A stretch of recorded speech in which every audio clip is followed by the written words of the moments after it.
Atenção internautas de todo o mundo, para o toque de 5 segundos.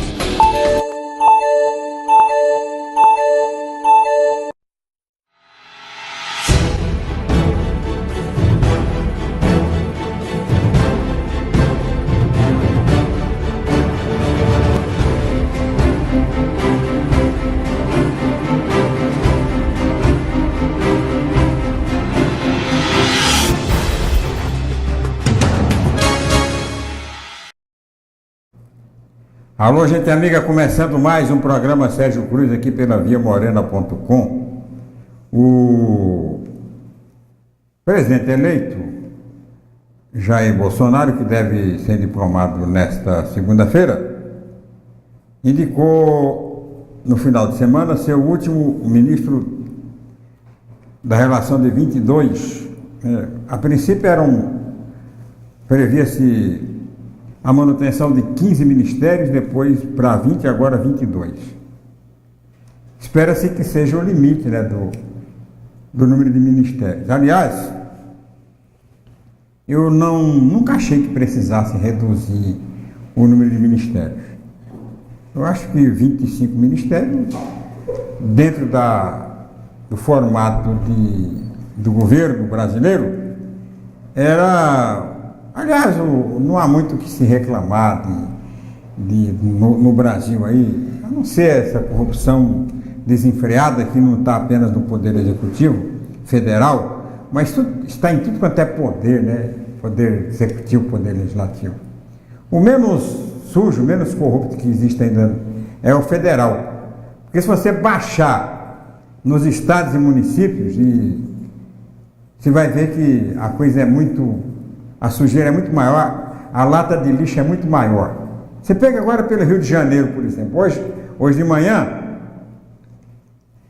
o GAECO prendeu o prefeito de Niterói, de segundo mandato, acusado de roubar dinheiro das passagens do transporte coletivo. Quer dizer, havia lá uma gratuidade, como existe em praticamente todas as capitais e grandes cidades brasileiras, gratuidade para estudantes, para idosos, para portadores de doenças e tal. E essa gratuidade é paga pela Prefeitura Municipal, lá no Rio. Então, no final de cada mês, o sindicato das empresas passa para a Prefeitura a quantia que a Prefeitura tem que reembolsar pelas gratuidades. Então, o que estava acontecendo no Rio de Janeiro, em Niterói? O prefeito devolvia, só que exigia 20% de propina, de comissão. Alguém entregou, né? Alguém dedurou numa delação premiada e o prefeito caiu do ônibus. Aliás, caiu do cavalo. Foi para a cadeia. Essa corrupção no Brasil, ela é endêmica. Agora, até por falta de organização. No governo federal, em que pese as denúncias, as operações, as pessoas na cadeia e tal, se a Justiça, o Ministério Público, decidir estender essa limpeza para os estados e municípios, aí vai ver o tamanho que é o lixão aí, o aterro sanitário da corrupção nesse país. Então, no governo federal há uma certa organização, já há muito tempo que se procura organizar, que se procura profissionalizar a gestão pública, e esses 25 ministérios estavam de bom tamanho, quer dizer, mas como há sempre, né, lá muito grande e tal, vamos reduzir. Na própria campanha, os candidatos, não só o Bolsonaro, mas todos os candidatos já falavam em reduzir o tamanho da máquina, mais Brasil menos Brasília, não sei o que. Agora, o tamanho da máquina é o tamanho ideal. Vai ver, né? o Bolsonaro, daqui até ele tomar posse, vai refazer esse conceito de máquina muito grande, burocrática e tal, vai perceber ele que não vai reduzir nada nos custos, né? Que não vejo redução nos custos operacionais do Estado. Mesmo no funcionalismo, nos cargos em comissão, não há tanto cargo em comissão assim que tenha que fazer uma... Claro, tem que fazer uma auditoria, ver, né, se tem sobrando, e sempre deve ter, mas não é o mesmo exagero que tem, por exemplo, nas prefeituras, nos estados, não é. Então essa justiça tem que ser feita ao governo federal, não ao presidente, ou quem foi presidente, ou quem deixou de ser, mas a própria estrutura, né, que vem sendo construída já há muito tempo, e que, é claro, não evitou a corrupção, não evitou a propina, porque isso é uma questão cultural, é uma questão de muita borracha, né? muita cadeia para se chegar a um limite tolerável da corrupção. Mas em termos de funcionamento de gestão, a configuração da administração pública no Brasil em nível de governo federal, ela alcança uma certa otimização, não digo porque ia exagerar, mas é tocável, né? O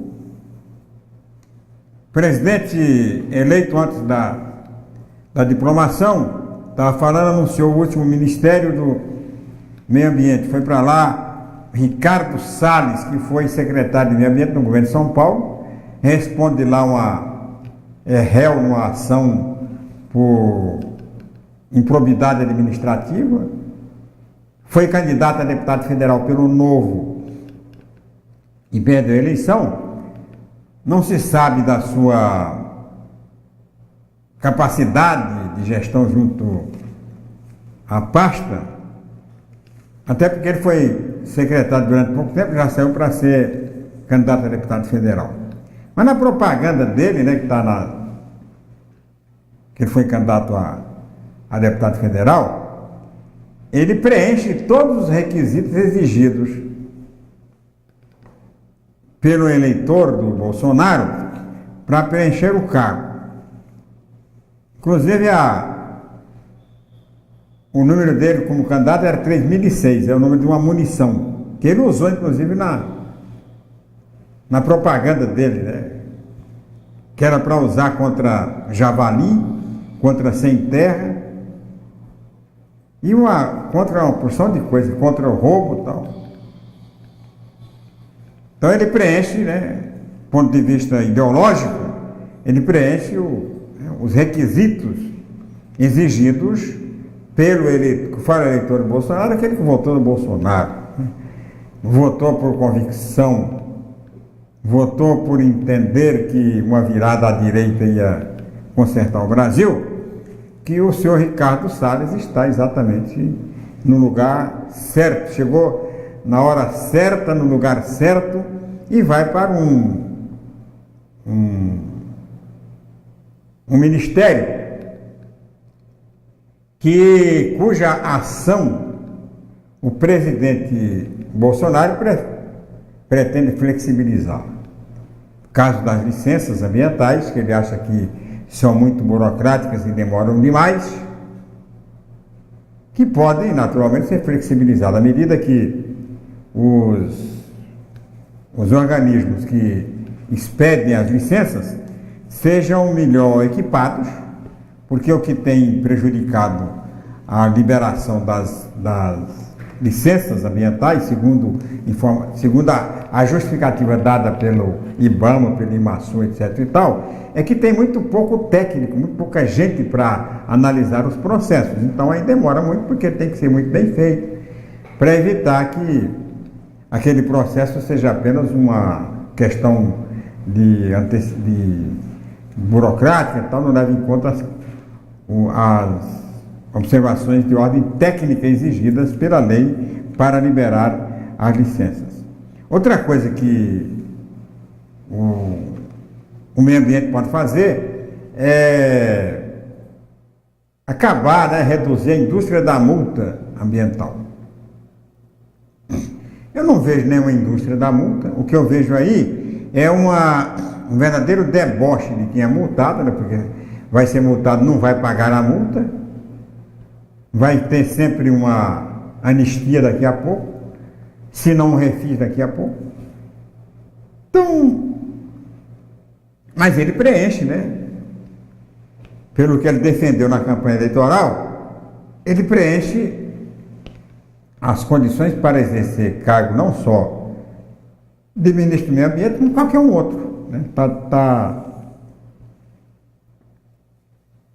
Não foi levado em consideração na indicação dele a questão ética e moral, como na maioria dos indicados, né? Levou-se mais em consideração, primeiro, a competência. Dos dois casos aqui dentro de Mato Grosso do Sul, a gente releva a questão da competência do Mandetta para ser ministro da Saúde, foi secretário de Saúde do município de Campo Grande, tem muitos planos, né, que deve ter convencido o Bolsonaro para a saúde no Brasil. E a Tereza Cristina, inquestionavelmente, uma técnica reconhecida pelo trabalho realizado como secretária da produção no governo do Putinelli, aqui no estado de Mato Grosso do Sul. Os dois são de direita, né? Principalmente a Tereza Cristina, que é herdeira aí de um currículo enorme, né? De UDN, etc. Tal, o agronegócio. O Mandetta menos, né? Mandetta não é tão direita assim. Mandetta é mais centro-esquerda. Já foi do MDB, do antigo MDB. O pai dele foi vice-prefeito do MDB no tempo de Plínio Barbosa Martins e tal. Não é latifundiário e tal. É um político, digamos, de mente arejada do ponto de vista ideológico. Não foi no caso do Onyx Lorenzoni, que está sendo questionado, inclusive, pelos próprios bolsonaristas, né, que é a história do dinheiro do JBS, que pegou 10 e devolveu, aliás, pegou 100 e devolveu, pediu desculpa e pediu perdão, mas depois pegou 100 de novo e não devolveu, nem pediu desculpa e tal. Está aí dando uma dor de cabeça danada para o PSL e para o governo, né, que tem que ficar explicando toda hora e tal. Mas eu disse aqui desde o começo, muita gente questionou. Aliás, eu publiquei no Facebook. Ultimamente não tenho publicado mais nada no Facebook, porque eu acho que nem vale a pena fazer. Tenho apenas linkado aí alguma. Eu não estou mais debatendo, discutindo pelo Facebook. Debate aqui no programa. Se tiver alguém no Facebook que quiser debater comigo, pode preparar. Se quiser vir aqui também não tem problema. Do ponto de vista ideológico, do ponto de vista técnico, ou do ponto de vista ético e moral, o governo tem meio que pulado dessa parte, tem passado por cima. Tem dado muito mais atenção à questão ideológica, né, ver se o cidadão está enquadrado ali naquela doutrina, de preferência bem à direita, e o fator competência, né, que também não tem sido muito bem estimulado aí. Tem muitos que estão entrando aí pela porta dos fundos, mas levado pelo problema ideológico. Agora, eu falei também aqui, imediatamente após a eleição do Bolsonaro, que os maiores adversários do Bolsonaro não estavam na oposição oficial, no caso PT, PDT, PSB e tal. A maior oposição do Bolsonaro vai estar primeiro dentro do partido dele, que ele não consultou para nada, apenas se justificou porque que não estava consultando. Você vai ter Hoje nós vamos mostrar uma entrevista aqui com o doutor Luiz Ovando, que foi eleito deputado federal em Mato Grosso do Sul. Você vai ver que essa bancada do PSL está totalmente por fora do governo do Bolsonaro. Ele não está dando a menor importância nem a esta bancada dele do PSL, nem a chamada bancada da Bíblia. O pessoal está bravo com ele aí, o pessoal do senador lá do Espírito Santo, lá, bravo com ele porque não arrumou emprego para o senador, terminou arrumando uma vaga aí para... Magno Malta. Magno Malta vai ter que voltar para tocar na banda gospel. Ele tem uma banda gospel, né? Tem que tocar na banda, porque na banda de cá não sobrou nada para ele, a não ser uma vaga de ministro dos Direitos Humanos para uma assessora do gabinete dele. E não colocaram ele. Também ele tem uns rolos lá. Tem uns rolos que não é de malversação, é um problema de comportamento. Tem lá, né? Negócio da mulher de um deputado envolvido. Tem umas coisas lá com ele lá que o pessoal não conta, né? O pessoal não conta aí, mas que parece desvalioso do ponto de vista do talento, da competência para exercer cargo, mas que pesa muito nesse governo do Bolsonaro essa questão de família, né? Então, pesa muito.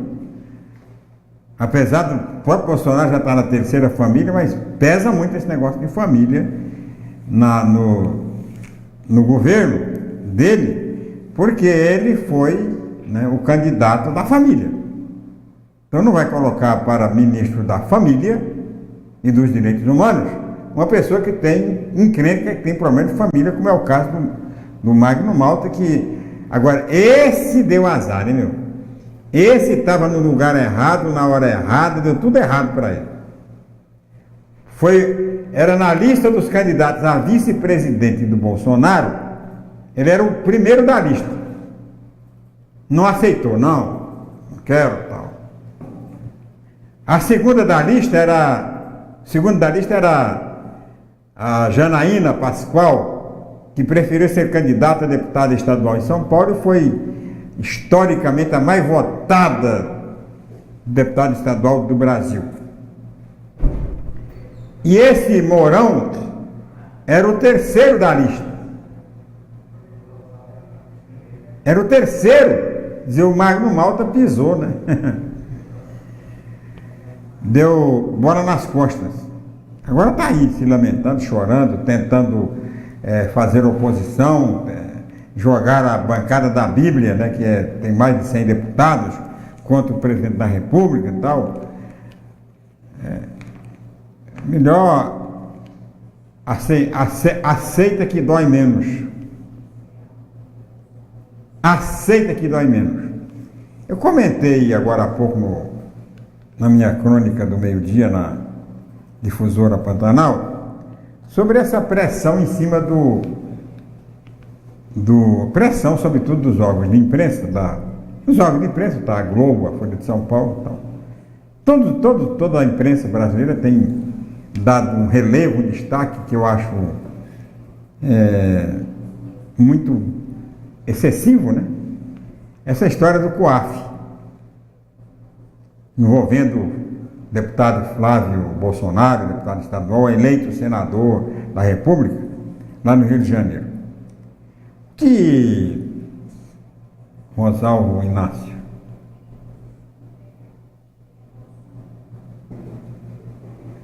seu comentário, Sérgio, está na mesma afirmação na entrevista que o Datena fez ao vivo com este bilionário, que não vai economizar quase nada, só para inglês ver. Quem é o bilionário que o Rosalvo está falando aí? Eu falei de bilionário aí, de gente rica. Até agora eu só falei de pobre. Até agora eu só falei de pobre, eu não me lembro de ter falado de nenhum bilionário aí. Você lembra aí? Produção, lembra aí de algum bilionário que eu falei aí? Hã?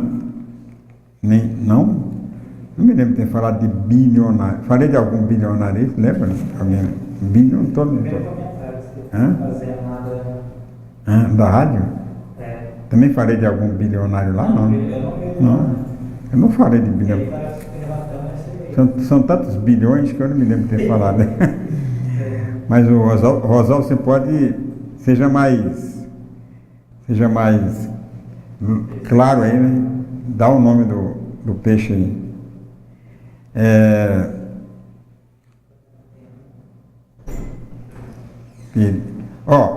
Daqui a pouco a gente vai entrevistar aqui nesse programa o doutor Luiz Ovando, médico, né? Conceituado médico de Campo Grande. Tenho por ele uma profunda grande admiração, porque ele é um médico humanitário. Foi eleito deputado federal pelo PSL, quer dizer, ele já foi candidato faz tempo que ele tem sido candidato aí. Ele foi candidato até do PPS, que é o Partido Socialista, depois candidato do PSL e tal. Mas hoje está muito comum isso, né? Está muito na moda. O pessoal não está dando muita importância para esse negócio essa questão ideológica, né, do ponto de vista partidário. Né? O cara que é de direita, ele é de direita, mas ele não tem a menor cerimônia de ser candidato pelo PT. O caso, por exemplo, do Delcídio. Delcídio é um homem de direita, nunca negou isso, mas foi senador pelo PT 2 vezes. 2 vezes.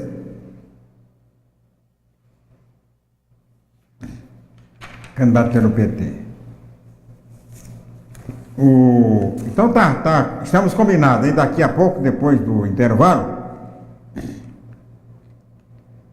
a gente vai ter entrevista com o doutor Luiz Ovando, deputado federal eleito pelo PSL, depois do tempo em Brasília e em Mato Grosso do Sul.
Para quem sempre quis ser mãe, ter um filho representa um dos maiores presentes que poderíamos ganhar. Doar leite materno é um ato voluntário. Muitas crianças prematuras, de baixo peso, internadas e que não podem ser alimentadas diretamente no seio da mãe, esperam por isso para se desenvolverem de forma saudável. Sua doação pode ajudar a mudar a vida desses bebês. Se você pode, faça a sua doação. Procure um banco de leite humano. Qualquer quantidade é importante.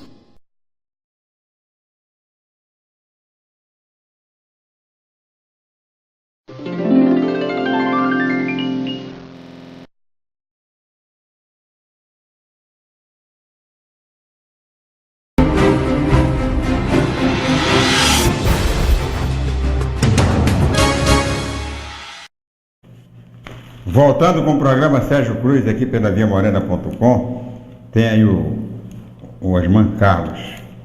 Fácil para o COAF identificar um cheque nominal com CPF e tudo, mas difícil de explicar para a sociedade como e quem e por qual CPF sacou vultosa quantia e acomodar tantas cédulas em malas no escândalo do Gedel. O Osman. Irmão, o COAF é o seguinte, eu vou explicar uma coisa que você está careca de saber. O COAF é um conselho, né, que acompanha a movimentação financeira das pessoas. Se você fizer um depósito, qualquer depósito que você fizer acima de 10 mil reais, a instituição bancária manda para o COAF. Ele é obrigado a mandar. Até 10 mil reais manda. Acima de 10 mil reais, 10 mil para cima, vai tudo para o COAF. Vai para lá. 10 mil. Quando você recebe uma importância acima de 10 mil reais, você saca no banco, então você tem que dizer no banco, alguém depositou em seu nome, tem que saber quem foi, qual foi o tipo de operação. O COAF é um órgão de fiscalização. E o COAF manda. O COAF manda para o COAF. O COAF faz um levantamento e acompanha, ver se há licitude nisso aí, se está certo, se está errado. Foge aos padrões, se você tinha condições de ter aquele dinheiro. Depois, você que recebeu aquele dinheiro tal, tem que cruza com o imposto de renda para evitar exatamente a lavagem de dinheiro e o caixa 2, né? Sobretudo lavagem de dinheiro. É feito isso aí, e não é coisa que começou, não é a primeira operação do COAF não, tá? A pessoa fala, porque o COAF está perseguindo o Bolsonaro e tal. É possível até que esteja perseguindo, mas não é a primeira vez que acontece. No mensalão, por exemplo, pelo menos 2 ou 3 políticos foram para a cadeia com os dados, em função dos dados do COAF. Então não é... Quanto aos 50 milhões, não tem nada a ver com o COAF. COAF esse aí é caso para a Polícia Federal, Ministério Público e tal. COAF não faz isso. O COAF, ele apenas e tão somente após receber os dados oficiais. Daí a necessidade de ter CPF, porque sem o CPF você não retira, não saca dinheiro no banco. Sem CPF você não deposita no banco. Então todo o dinheiro, todo o relatório do COAF está lastreado em CPF e CNPJ. Se não tiver CNPJ e CPF, não vai para o COAF. Não passa pelo COAF. Passa pela ação do Ministério Público e da Polícia Federal. Eu estou dando da Receita Federal, estou dando essas explicações, porque tem muita gente achando que o COAF é um órgão policial, não tem nada a ver.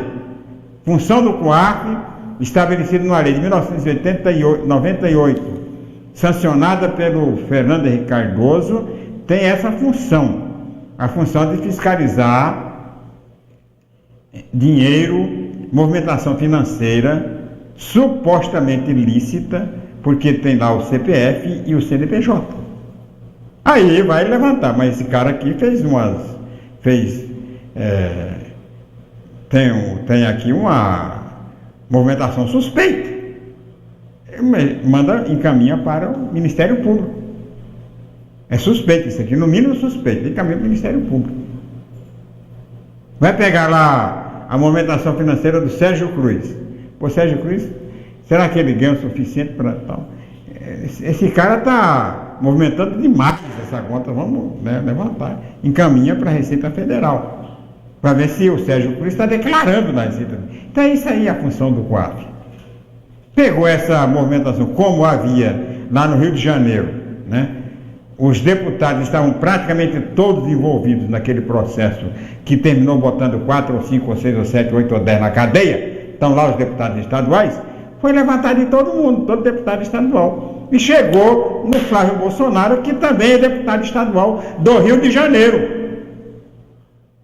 Foi o que aconteceu. Agora, se é lícito, legal e tal, o COAF mandou. Quem vai definir isso aí primeiro o Ministério Público Federal, a Receita Federal e a Justiça. Se o senhor Flávio não tem nada a ver com a história, tudo bem, não tem nada a ver, acabou. Mas eu acho que essa investigação é normal, só não concordo porque as pessoas ficam aí tentando desestabilizar o governo e tal, não tem nada a ver, né? É uma denúncia que pode ser a mais banal do mundo e que a oposição aproveita, assim como o Bolsonaro e o pessoal aproveitavam do PT, mesma coisa.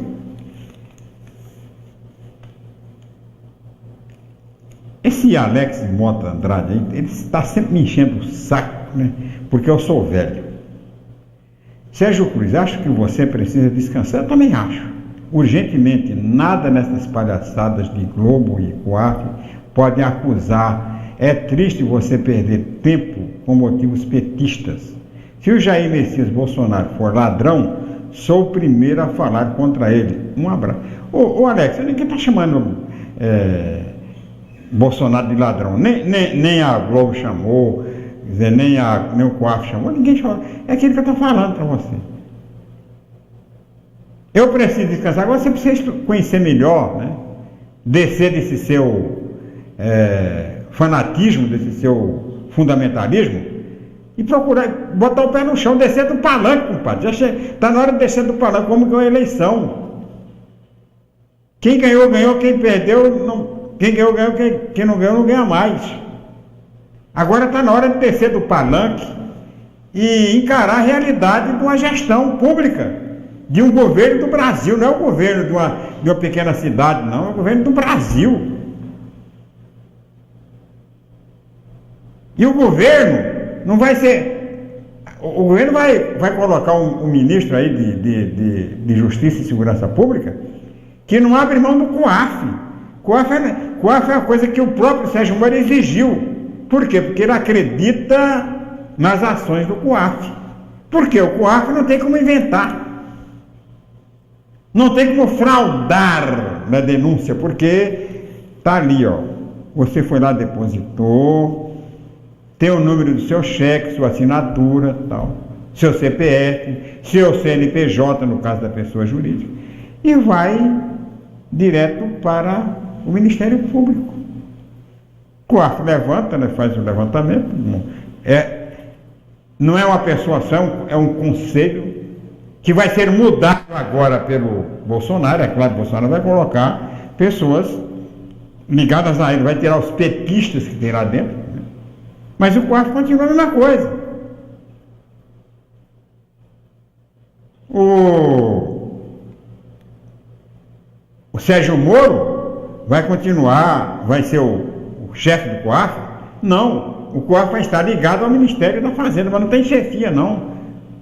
Não vai poder, o que entrou, o meu depósito, né, o depósito que eu fiz, não vai ser escondido, não, está lá, ó, é público. Eu quero depósito feito pelo seu Sérgio Cruz.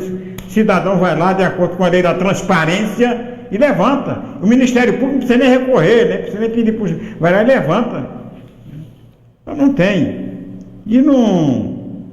Pimenta nos olhos dos outros é refresco, né? Vamos ver agora, né? Eu não falei aqui, já falei hoje, agora há pouco na minha crônica lá na difusora, que eu acho, né, muito apelativo esse negócio de ficar tentando incriminar o presidente da República antes de ele assumir e tal. Mas não é por isso que eu vou achar que deve afrouxar, né? Não. Não. Tem denúncia contra o filho do presidente? Não guarde, põe no gaveta, não. Nunca fiz isso com ninguém. Denúncia contra o filho do Lula, mostra a denúncia. Contra o Lula, mostra a denúncia. Por que eu defendi desde o começo a Lava Jato? Defendi a Lava Jato não só para fiscalizar o PT, não, mas para fiscalizar todo mundo. Todos os envolvidos, independentemente de partido. Pegou o PT, tudo bem. Vai pegar o PSDB, tudo bem. Todos aqueles que são responsáveis devem ser investigados. Não importa se Bolsonaro, não importa se Fernando Henrique, não importa se Lula. O que importa é a seriedade da investigação, porque todos eles estão administrando o dinheiro do brasileiro. Então, seu Alex, eu não vou descansar, não. Eu vou, enquanto eu tiver voz para falar, cabeça para pensar e olhos para ler e ver, eu vou ficar aqui, tenho todo o direito e assumo toda a responsabilidade por aquilo que eu falar. Então o senhor pode ficar tranquilo que eu não vou descansar.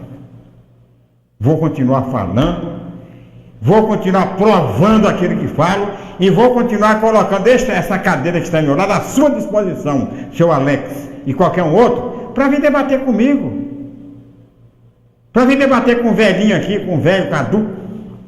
Pode vir. Eu não fujo desse debate. Debater o que está certo e o que está errado. Quem está certo e quem está errado. Porque eu sempre disse aqui que não tem um lado ao lado de quem está errado. Meu lado é no lado de quem está certo.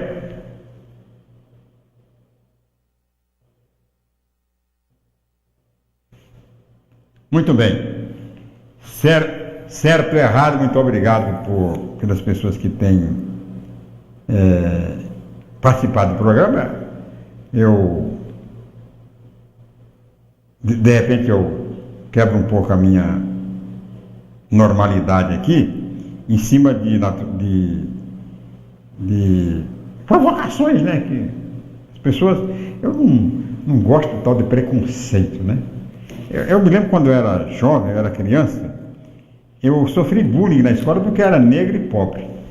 Pobre, negro, não tinha dinheiro para comprar um uniforme, então me chamavam de macaco, e eu fui vencendo tudo, superando tudo isso. Quando eu cresci, virei adulto, eu era discriminado porque era negro, ou preto, ou negro, tá? Não faz na entrada, faz na saída, tal. Aguentei muito isso e fui passando. Quando eu me elegi deputado federal, me lembro que eu estava sem um voto, né? E o assessorista da Câmara não me deixou utilizar o elevador privativo dos deputados.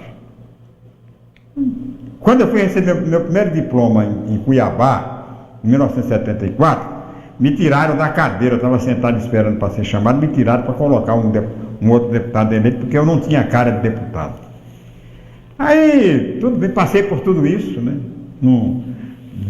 Dei a volta por cima de tudo isso aí, e agora fiquei velho, né? Chegou 75 anos, ficam as pessoas me mandando me aposentar, que eu estou gagá, não sei o que e tal. Então eu estou curtido, né, com esse tipo de preconceito, discriminação, essas babaquices aí, então nada me pega e nem me tira do normal. De vez em quando me exalto, não porque é contra mim, mas é porque é contra tudo quanto é idoso, né, até velho. Então a pessoa não tem argumento para conversa, para debater com você, tenta desqualificar o seu comentário, a sua opinião, com uma questão que não tem nada, uma questão adjacente, coisa que não tem nada a ver. Por mim não, por mim pode falar à vontade. Eu falo pelos milhares de idosos que tem por aí e que sofrem processo de discriminação maior que eu, porque eu ainda posso falar aqui, né? O outro sofre na rua e fica calado, não tem nem com quem falar. Espero que você, Alex, e pessoas de sua família não sofrem esse tipo de discriminação nunca, que eu tenho sofrido aí. Vamos à entrevista do dia. Eu conheci esse Dr. Luiz Ovando há muito tempo, né? Ele é um persistente e tal, tem um enorme conceito junto sobretudo a classe médica, seus clientes e tal, e merecidamente chega a deputado federal e vai representar, pode estar certo vocês que estão me acompanhando, vai representar Mato Grosso do Sul com muita distinção, com muita responsabilidade, principalmente com muito talento e inspiração. A entrevista do dia é com o deputado federal eleito pelo PSL, Dr. Luiz Ovando. Doutor, já foi em Brasília, já providenciou o local para ficar em Brasília, ou o senhor ainda não apareceu por lá? Não, já fomos e iremos novamente agora dia 12 para outras finalidades. Uma delas é reunião com o presidente Jair Bolsonaro, acerto de algumas questões partidárias, e também a parte administrativa do gabinete, apartamento funcional, e bem claro o posicionamento dessa atividade não itinerante, mas de ida e volta, porque deputado federal representa o Estado e as ansiedades e necessidades dos municípios, sendo necessário estar próximo ao pessoal, que naturalmente vai solicitar demandas em termos de emendas e questões, enfim. Então a gente vai ter que estar aqui e lá ao mesmo tempo. Né? E não pode perder esse contato, né? Não pode, a gente sabe que o Congresso lá já existe, vamos dizer, uma agenda voltada exatamente para um funcionamento entre terça e quinta-feira. Nada disso você ficando lá só se houver alguma outra necessidade de votações especiais e outras situações. Sérgio. O deputado, o senhor vem ao programa oportunamente no dia em que se comemora os 70 anos da Declaração dos Direitos Humanos, né, dia 10 de dezembro. O senhor faz parte pertence a um partido que, de certa forma, defende hoje aquilo que essa declaração se opôs, né? Que foi a ação da extrema-direita, a ação do nazifascismo e tal. O senhor acha que a Declaração dos Direitos Humanos está se esgotando? Não acho não, Sérgio. Eu acho que é interessante, se não me engano, a representante disso, né, buscando aqui um pouquinho a memória, foi na época estava presente o Eisenhower, a esposa dele, e uma das coisas interessantes desses artigos todos é exatamente manter a integridade e a liberdade com a qual o ser humano foi formado para tal, né? Isso aí desde a época, né, em que o povo hebreu saiu do Egito, foi exatamente estabelecido a necessidade da liberdade. Então é importante manter a liberdade, manter direitos com responsabilidade. Tudo isso deve ser canalizado para se desenvolver o indivíduo de uma maneira geral. Eu acho que não está se esgotando, pelo contrário. Nós vamos resgatar agora a condição do indivíduo se mexer. E se mexendo, manter o seu status quo de liberdade com o qual ele foi criado. Doutor Luiz, o senhor já foi a Brasília, já conseguiu um apartamento funcional lá ou não? Nós temos já uma equipe formada e já delegamos essa função. Você sabe que eu sou da bancada aqui o mais velho, né? E quando eu falo mais velho, eu olho aqui para o Sérgio Cruz, eu quero aqui lembrar que eu votei no Sérgio Cruz quando ele foi candidato a deputado federal e foi eleito na época. Eu não me lembro em que ano foi isso, Sérgio Cruz. Foi 82, exatamente. Eu era menino naquela época, com 30 e algumas coisas de anos, né? E o Sérgio Cruz era meu ídolo, porque ele realmente conseguia colocar de uma forma muito concisa as ideias, deixando o pau na mula, que ele falava sempre, né? E como eu sou o mais velho da turma, eu com certeza vou ter alguns privilégios, porque essa é uma da condição hierárquica que entra ali para você escolher o apartamento funcional. Então eu não estou muito preocupado com isso, mas já tem gente responsável por resolver essa questão. Deixa eu fazer uma perguntinha. Por favor, não, desculpa. Como é que o PSL, por exemplo, de Mato Grosso do Sul recebeu, por exemplo, as indicações de 2 democratas, né, do DEM, né, dois do DEM para o Ministério? Quer dizer, o Mato Grosso do Sul tem apenas 2. O partido foi consultado ou não está sendo utilizada essa questão de consultar partido? Não, Sérgio, o que acontece foi o seguinte, em relação a Tereza Cristina e Mandetta, né, são os 2 do DEM, e claro que o chefe da Casa Civil já tinha sido contactado pela sua experiência, número de mandatos, convivência com Bolsonaro, inclusive, né? Ele parece que está no 4º mandato, foi reeleito agora, e certamente já vem convivendo há muito tempo, e o Bolsonaro tinha certa confiança nele para desenvolver isso. Então são praticamente 3 do DEM. Em relação aos 2 de Mato Grosso do Sul, nós não recebemos nenhuma consulta específica, né? A bancada daqui não recebeu essa consulta, eu pelo menos não recebi, né? E o Bolsonaro foi à reunião que nós tivemos em Brasília e justificou. A justificativa, no caso, foi exatamente o fato de que Tereza Cristina era a expressão do agronegócio, do interesse do agronegócio. Ele não podia fechar os olhos e nem a oportunidade para isso, além do histórico de sua competência, experiência, formação. O Mandetta da mesma forma. O Mandetta, embora tenha essas pendengas todas, né, em termos de investigação, aconteceu que houve um certo lobby, uma certa pressão das entidades ligadas a atendimento de saúde, ou seja, questão saúde, Santa Casas, Conselho Federal, associações médicas, enfim, e da mesma forma ele cedeu, tirando fora aquela questão do toma lá da cá. Quer dizer, são entidades que justificaram o porquê que queriam o Mandetta e porquê queriam a Tereza Cristina. Então, de uma forma geral, nós não fomos consultados. Doutor Luiz, houve está havendo algum descontentamento dos eleitos em relação à forma de agir, de receber e de discutir o futuro da administração do Jair Bolsonaro ou não? Não, não tem. É interessante, Bede Paulo, a gente falar sobre isso, e vocês devem ter tomado conhecimento, né?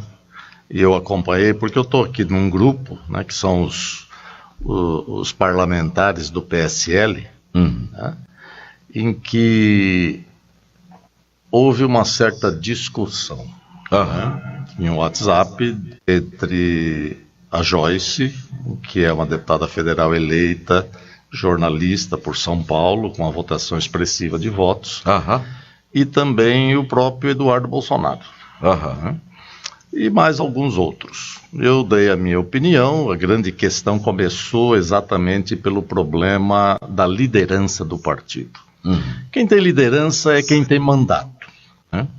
E o Eduardo Bolsonaro e o delegado Valdir, que é de Goiás, de Aparecida de Goiânia, foram escolhidos pelo presidente para representarem os interesses do PSL nessa fase de transição. Certo. E começou a haver um certo tumulto, né, em relação à liderança de partido, alguns se saltando à frente, enfim. E houve um certo desentendimento, mas isso já foi resolvido, já se desculparam, e agora, dia 12, nós teremos uma reunião em Brasília para resolver isso. Então, no momento, quem está liderando, né, como líder do partido, é o Eduardo Bolsonaro e o delegado Valdir. Então, esse descontentamento, né, eu acho que é natural da expectativa, né? E a questão da confusão, a gente geralmente briga com o irmão mais próximo, a gente não briga com o mais velho, né? E lá dentro do PSL, o que a gente percebe é que tem um pessoal maduro, né, bastante maduro, capaz de perceber, não maduro na política, mas maduro de vida, e que a diferença não é muito grande, né? Então eu quero crer que essas pequenas coisas vão se resolver e os objetivos maiores predominarão. Certo. O senhor acha possível, o deputado, um governo no formato que é o regime hoje no Brasil, a partir da Constituição de 88, é possível se fazer um governo sem coalizão partidária? Eu acho difícil, Sérgio. Possível até é, mas eu acho difícil, porque é preciso ter diálogo com as demais tendências, e é preciso, inclusive, que essas tendências, através de uma colisão, venha fortalecer a votação, as decisões no Congresso. É voto, é número, e a Constituição preconiza determinados números para você poder 2/3, metade, enfim. Então eu acho que fica difícil, é preciso negociar. Eu estava vendo agora, né, que o próprio Onyx Lorenzoni já tinha estabelecido em torno de mais ou menos 340, se não me falha a memória, de deputados capazes de compor, né, à frente, para que possa passar essas emendas, essas situações todas que se fazem necessárias de votação. Doutor Luiz Ovando, vamos conseguir, o governo vai conseguir a votação da Previdência, da reforma da Previdência, nesse espaço de tempo, antes de fevereiro ou março, ou o senhor acha difícil? Eu acho difícil. Eu acho difícil, porque existem muitos pontos ainda que precisam ser discutidos da Previdência. A gente sabe que se faz necessário a reformistas, e aí é uma questão, quer dizer, não adianta você ter os direitos preservados sem que você tenha fundos para isso, né? Então o país tem honrado as suas responsabilidades, e se você deixar que isso aumente sem lastro, sem produção, sem desenvolvimento, isso infelizmente acabará retardando e dificultando, inclusive, o compromisso do governo com a população que tem direito à aposentadoria e outras situações mais. É preciso votar. Agora, isso tem que ser, na minha maneira de ver, dentro de uma parcimônia, dentro de uma negociação e ajustes, inclusive, que devem ser feitos. Doutor, quero agradecer a sua presença, é sempre muito bom recebê-lo. Desejar aos seus ouvintes um Feliz Natal e um Ano Novo cheio de oportunidades e prosperidade. Que a gente não perca verdadeiramente o sentido do Natal, que infelizmente é distorcido e lamentavelmente levado para outras tendências e regiões.